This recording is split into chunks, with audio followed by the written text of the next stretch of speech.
and that was a playthrough of the A4 quest. Yep, and it was probably longer than normal because there were two people arguing about Yeah, what to do. it's supposed to be a solo game, and Yeah. as you can see, that's, but, we wanted some interaction with you instead of just, like, one of us talking or whatever, and you got to hear two people's thought process in playing, how you might play the game if you were sitting down with it. That being said, I think the only thing we weren't 100% sure on was the monster modifier. We're pretty sure we're the random one anyways, where it says monster -1. Everything else on the board talks about the die being the modifier. He's talking about when you do the quest action and you get the result of 2, it has a monster icon with a -1 next to it. If that -1 is you roll the die and -1 of that, or if it's just you roll the die and then all his stats are -1. But it makes sense that it's the -1 of the die. We're pretty sure it's -1 of the die because everything else is -1 of the die. Right. Don't even know why that crossed my mind. Jeb straightened me out. So that's all good. My opinion was, when I saw this thing today, I literally saw it today as I'm talking, I was like, what is this? It's a solo game that you can sit here and play on a piece of paper. Not usually my cup of tea. I read a little bit more, and I'm like, wait a second, that's a whole game board and like some stats, and it seems pretty simple. Read the whole thing, printed it out, and I went, this looks like a lot of fun. I could sit down and play this at lunch in 15 minutes or half an hour or whatever, and like, that's kind of cool. And you really don't, you can use almost anything for this stuff here. Like the dice or the counters, the dice. Oh, and the figure. Other than, you might need some die unless you have an app, like Jeb said. But other than that, you can literally just use, anything to mark the spaces of where you are. I thought it's pretty cool. Yeah. And I feel like this is just to get you. Like, my mind is spinning on how many things they could do to this if they wanted to. Well, while we were playing, I was like, wow, you really don't get a chance to do a lot. Like, you're burning through each of the spaces.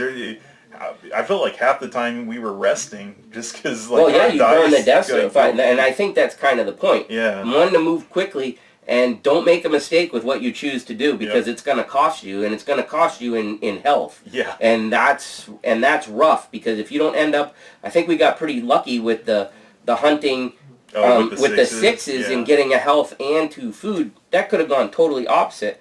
We were pretty lucky at the end too, with having a decent amount here and decent die, because if they would have been all 1s, I think we just lose. Yeah, if you can't kill them by the 3rd, you lose. Because you can't rest in there. Yep. So anyhow, I think it's really clever. The heroes look like they're all different. As a matter of fact...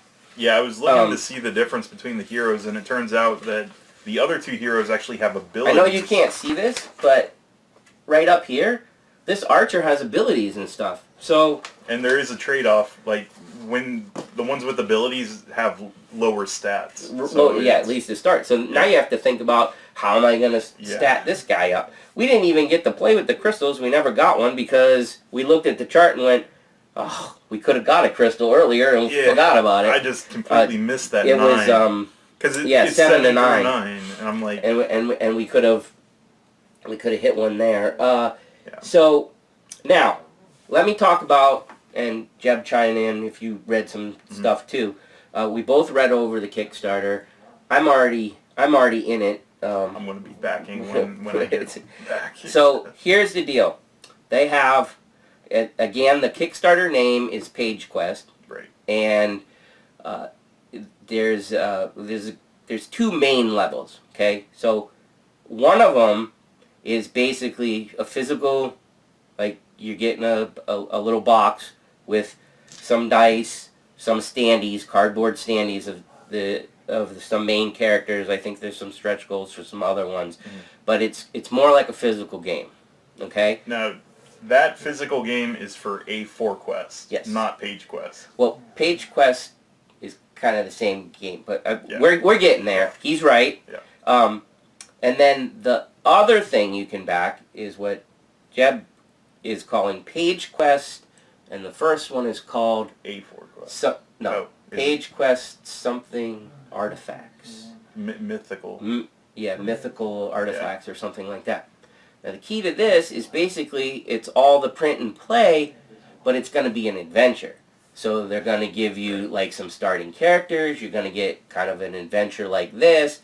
Then they're going to give you some story, and then they're going to send you the next part of the adventure. Yep. Then they're going to send you some story. So and it's like every month, I believe. I think they're trying to do like every month with the game and the story to keep you interested in and all that kind of thing.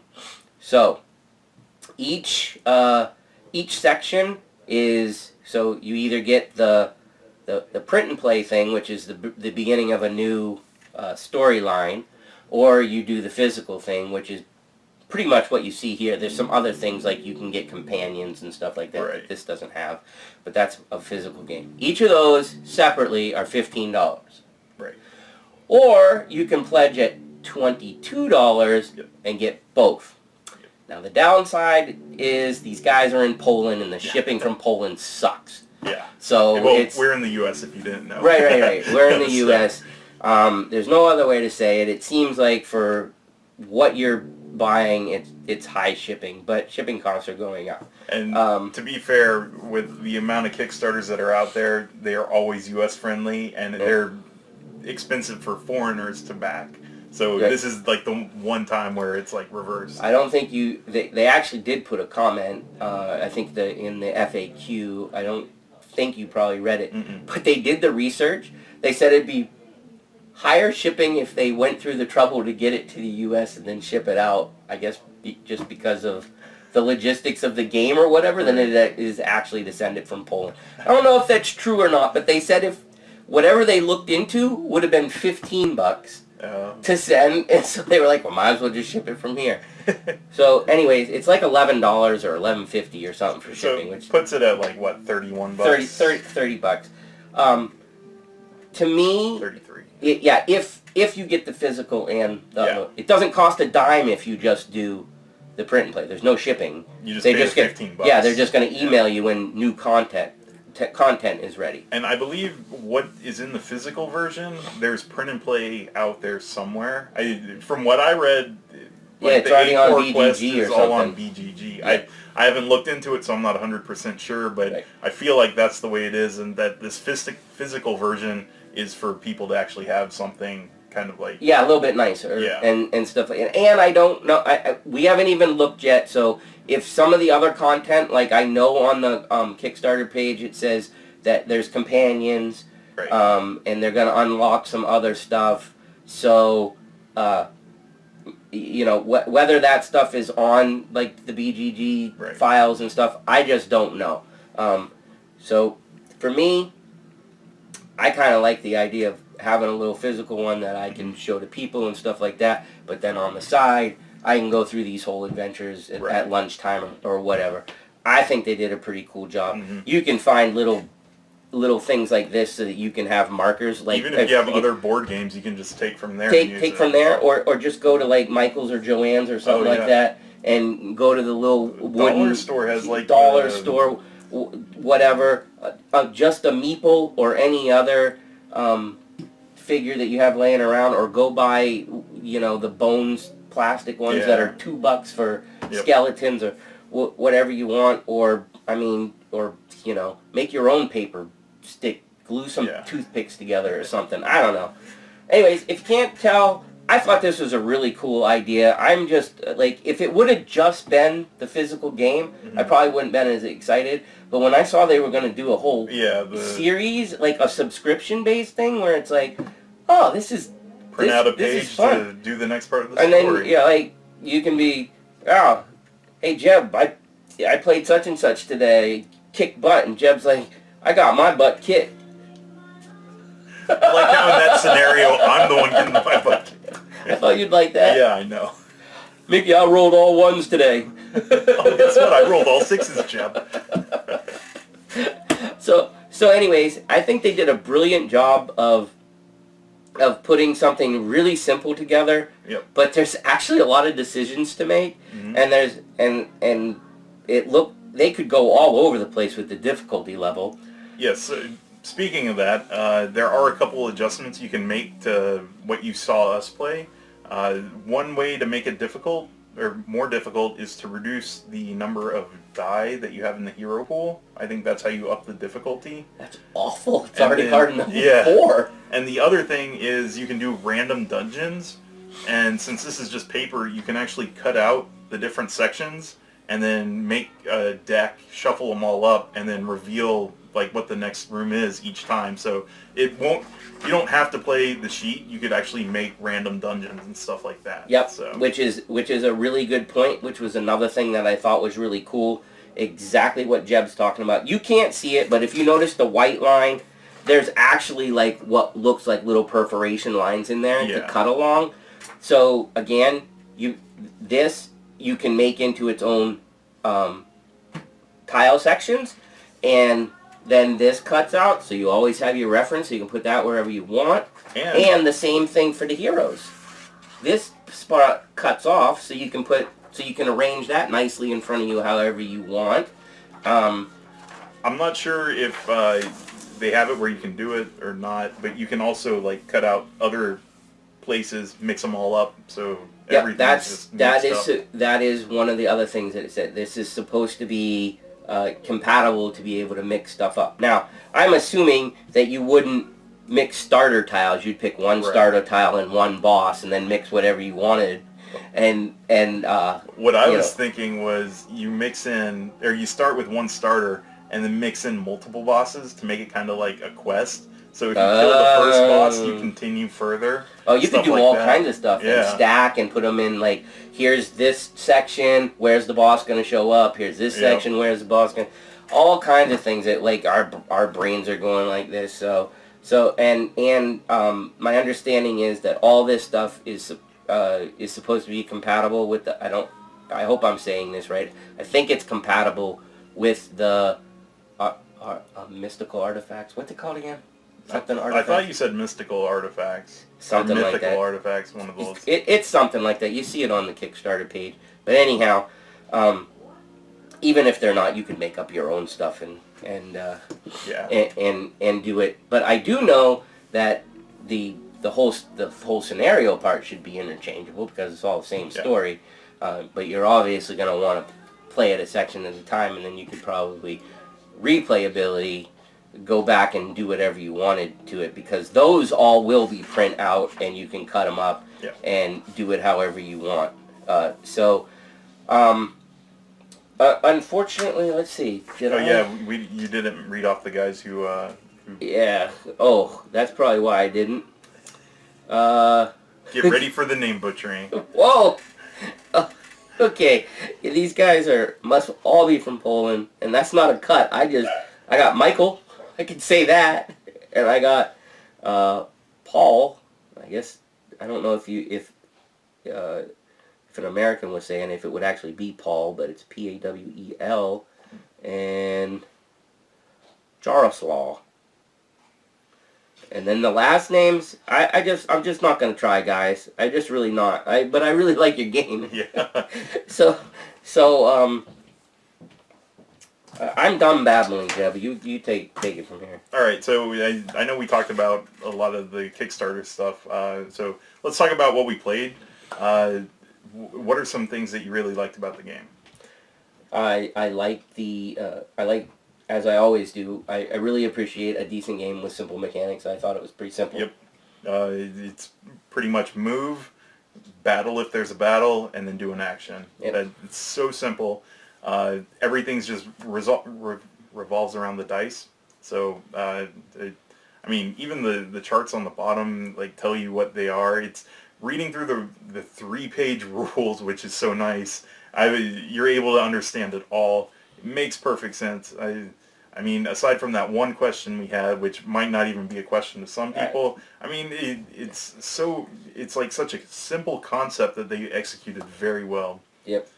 I liked how fast it plays too. That was the next thing I was going to say. The speed of the game I thought was Yep. was very good, and I would also say that I think the potential for putting in other things and still being simple. Yeah. I feel like you could add an extra. You just add like, another table with another symbol. table, another symbol, or even over here, you know, another symbol on these guys if you wanted to.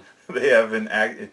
It'd be nice if they had an action that was like a beer mug or something, and the little beer table. Like there's good effects and bad effects, but since it's You random, drank too much. yeah. So you lose like a die or something. That would be silly. Okay. I like that. Yeah, you would. All right. I do like the fact that it's solo. I know Mickey mentions it a lot, but up where I live, I don't have an opportunity to play with a ton of people. So if I ever have like a mood where I want to play a game, Yep. I can play this really quick. So. Yep. Just so you know, the different journeys, these are different. So if you couldn't figure it out, we'll see what I'm pointing to. All the tables are different. The tables at the bottom, so for the journeys, are going to be different. Yep. Obviously, these are going to be different. What you can do at certain times, then, that means it's going to be different. If you don't play this on a board, and you did, like, a drawing, like, if you did, for instance, in my mind, what you could do is you cut these out, right? You set this one aside, and you set this one aside. And then you mix up all these. And just play That could put a real wrench in your decisions. The first thing you run into is a +5 monster. And you don't lay it out so you can't plan. Right. And you're just like, okay, I hit, like, maybe. So mean. Yeah, because it's like, oh, I got. It's literally the +5 is like the first thing. If it connects to there. Boom, right in the face. Wow. Anyways, you can do silly stuff like that. They have it laid out so at least you can play the initial adventure and have a chance to win. But, hey, make it hard. All right. Anything else for things you like, or should we move to dislikes? No, I can't think of anything. I think I think this is pretty clear too. I don't think the information is too squishy. Right. It's color coded well. I don't know if it's color blind friendly or not. Maybe not. I don't know enough about that to tell you guys. Since they have symbols with different colors, then it's right. That's true too. I didn't even. That's hence the reason for the symbols. Yeah. Very clear. Starter, boss, what you can do. The modifiers are all clear. So, yeah. I have a sort of dislike. Okay. So I know the game's meant to be solo, but I would really love to play a game that has this mechanics that you could play with other people. So I had no idea how it would be done. But you just like the whole thing and like put it in a group setting. Because I feel like just us playing the solo, I was having fun doing that. So if talking we both to each had other, heroes, then I feel like we'd have some more fun. But I don't know if it even works or what. But it's not even really a dislike. It's just something that's maybe it's on their radar if this thing takes off. Hey, let me make this a bigger co-op game or whatever. Who knows? I don't know. I don't really have. Right. I really don't have a whole lot of dislikes. I can't even. I don't even know in terms of the gaming world who wouldn't like this. Other if you don't want to play a game by yourself, you obviously. If you're not a solo player at all, right? I wouldn't touch it. Or if you have mine and Mickey's luck of rolling ones all the time. I wouldn't do that either. Because then you're sitting by yourself looking at ones and you're like, why am I even doing this? Only made it to here again. And I died. Start over. Yep. All right. So we covered all that stuff. Is there anything you need to remember when playing this game? And you know what I'm going to say. Go in order. Make sure you do everything in order, because we both were guilty of it, where we did the battle and we went to movement right after, and we were like, wait a second. We get an action. Well, it didn't take us long to remember that because the actions are so important. The reminders down here are real good. Yep. They're not super detailed. They just tell you what phase you're in. And what I mean by that is really the only phase there where there's multiple steps is to encounter anyways. Yeah. Sort of. Because the rest of it is like, it tells you what to do here. So, encounter, again, is Roll to see if there's a monster. If there's a monster, look at... Grab your hero die before... Well, you got to look at the chart first. Oh, yeah, sorry. I thought you were going with Okay, let me start over again. Roll the adventure die to see if there's a monster. If there's a monster, check the chart to see where it is. Yes. Then decide on your hero die, thank you, Jeb, Good job. you're going to use. Then go back and roll the hero die again to see what his final value is. Adventure die, not hero die. Adventure die again. Right. So... I would have said it right the first time, but Jeb messed me up. I messed you up. Mm-hmm. Okay. So, anyways, and that's it for. And then you resolve the encounter. The rest of it is pretty much spend a die, with the exception of the quest die, where that's the risky one, which is another aspect of the game that's fun because it's like, ooh, if I do this action, I could get paid really big, or I could be run into that monster. So hopefully at this point, Jeb put a pop-up on the screen with the web address of the name of the Kickstarter, not necessarily the web address. Yeah, such high expectations for me. Yeah, he's gonna put a pop-up that says the name of the Kickstarter. Yes. I would go check it out, guys, especially, and if you don't, I do realize that if you want to get the physical game, it's a little much. Yeah. But I honestly think, since it's the campaign thing is what I'll call it, is gonna be like this, except you're gonna they're saying 6 months worth of stuff for $15. That seems like a pretty good bargain, even though you're printing it out yourself. Come on, a game for like $15 with story content. Now, I don't expect a book, but I expect to be like, oh, that sounds like fun. I can't wait for the next thing. Exactly. So check it out. Yeah, if you enjoyed the video, please like, subscribe, leave comments. If you want to see us do more of these, let us know. I mean, we can do a few of these really quick. So just give us some feedback on that. Other than that, I say definitely check out the website, the Kickstarter. I believe it's Page Quest. I'm going to put up a link or the name and stuff, all that. Jeb corrected me multiple times. I keep calling it A4. A4 is the name of the old system that's already out, and Page Quest is the name of the Kickstarter because that is their how they're building up the hype for this like kind of campaign thing they want to get going on. I don't think any of the stretch goals were really revealed. They were all a mystery so far. So and they seemed, and I was really surprised. I thought it might be slow, but they were at 75% before I left work today. Yeah. So they're gonna hit. Yep. So awesome to these guys because I think it's really neat myself. So I like it too. So. All right, that's it. All right, see ya. See ya. Boards and booze, booze and boards with Mickey and Jeb.